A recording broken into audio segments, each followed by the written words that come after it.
کۆمەڵگەی کوردی لە بەردەم دۆخی ئانۆمیدا. کۆمەڵگە یەکەیەکی چڕە کە دەورە دراوە بە نۆرمەکان. ئەم نۆرمانە دەبنە بنچینە و دەستور بۆ ڕەفتار، بیرکردنەوە، گفتوگۆ و ستاندەردی پەیوەندیە کۆمەڵایەتیەکان. ئەمیل دۆرکهایم 1970 بۆ 1858 سۆسیۆلۆژ و بیرمەندی فەڕەنسی لە وەسفی شپرزەیی و شێواوی کۆمەڵگادا ئاماژە بەوە دەکات زۆر جار دۆخی کۆمەڵگاکان تا ئاستی ئانۆمی دەڕوات. دۆرکهایم کە بە باوکی کۆمەڵناسی دادەنرێت و توانی کۆمەڵناسی وەک زانستێکی سربەخۆ بناسێنێت، بەشێکی زۆری کارەکانی پەیوەندی بەوەوە هەبوو کە چۆن کۆمەڵگاکان دەتوانن یەکپارچەیی و یەکگرتووی خۆیان لە سەردەمی مۆدێرنەدا بپارێزن. سەردەمێک کە پەیوەندی کۆمەڵایەتی و ئاینیە نەریتیەکان زۆر کەمترن و گشتگیرن و دامەزراوە کۆمەڵایەتیە نوێیەکان تێیدا هاتوونەتە ئاراوە. یەکەم بەرهەمی دۆرکهایم بریتی بوو لە دابەشکردنی کار لە کۆمەڵگادا لە 1893. دواتر و لە ساڵی 1895 مێتۆدەکانی کۆمەڵناسی نووسی و هەر لەو ساڵەدا دۆرکهایم یەکەم بەشی کۆمەڵناسی ئەوروپی دامەزراند و بوو بە یەکەم پرۆفیسۆری کۆمەڵناسی فەڕەنسا. دۆرکهایم سەرقاڵی چەسپاندنی کۆمەڵناسی بوو وەک زانستێکی سربەخۆ، ئەویش بە پاڵفتەکردنی ئەو پۆزەتیڤیزمەی کە لە سەرەتادا لەلایەن ئۆگۆست کۆنت لە 1898 بۆ 1857ەوە خراپوە ڕوو. بۆ دۆرکهایم کۆمەڵناسی زانستی دامەزراوەکان بوو، ئەو باوەڕ و ڕەفتارانەی کە جەماوەردای مەزراندون، ئەمەش بە ئامانجی دۆزینەوەی پێکاتە کۆمەڵایەتیەکان. بەم پێیە دۆرکهایم دیدێکی بنەڕەتی بوو لە هەردوو کۆمەڵناسی و ئەنترۆپۆلۆژیدا.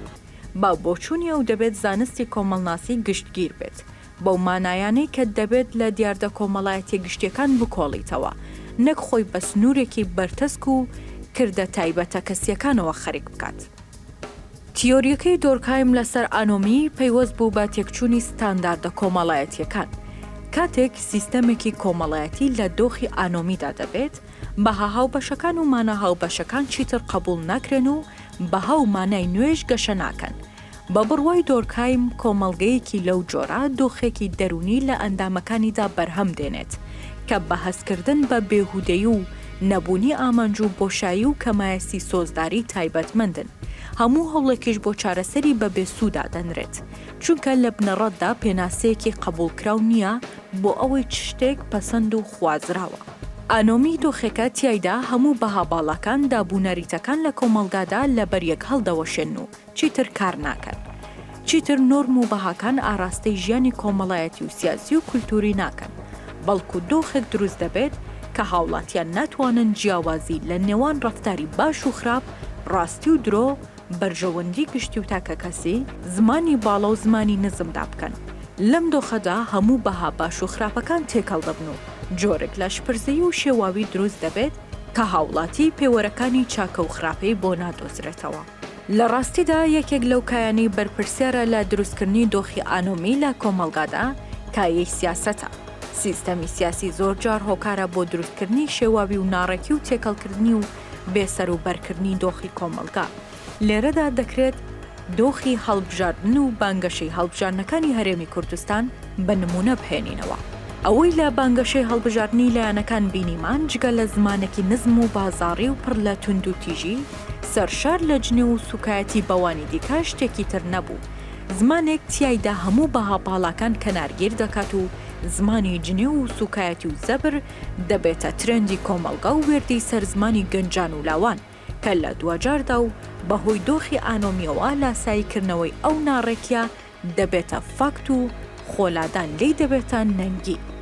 بەواتایەکی تر نوخبەی سیاسی لەبری دابینکردنی پەروەردەیەکی دروست و سیاسەتێکی حەکیمانە کۆمەڵگا لەسەر جنێ و سوکایەتیکردن بە یەکتری ڕادەهێنن.